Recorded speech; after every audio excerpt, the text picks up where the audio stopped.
Ambulances could barely squeeze through to reach the victims. The factory was on a narrow alley set away from the street. Firefighters couldn't get close. They literally had to fight the fire from 100 meters away. This fire official says there may still be bodies in the rubble. The fire started at around 4:30 a.m. According to witnesses, flames swept through the fourth floor. Dozens of workers were inside the building sleeping at the time. Laborers in factories like this one are paid as little as $2 a day. They sleep on the premises to save time and money. This witness says the fire started with a short circuit and the victims were asleep at the time.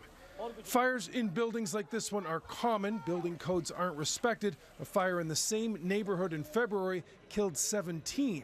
One of the reasons so many were killed in this fire may have been access. Some who woke up in the building couldn't escape.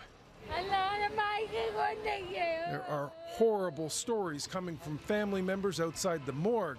This man says people were calling their loved ones from inside the building, telling them they couldn't get out.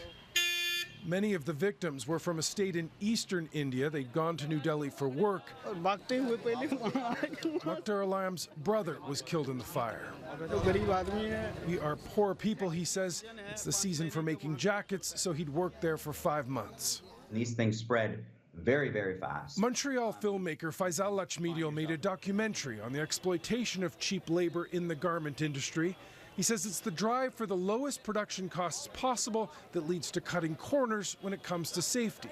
People accept unsafe working conditions because they're desperate to make a living. In some ways you can't blame them, but it is a tragedy waiting to happen.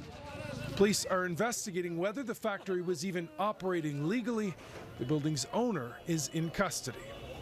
Mike Armstrong, Global News.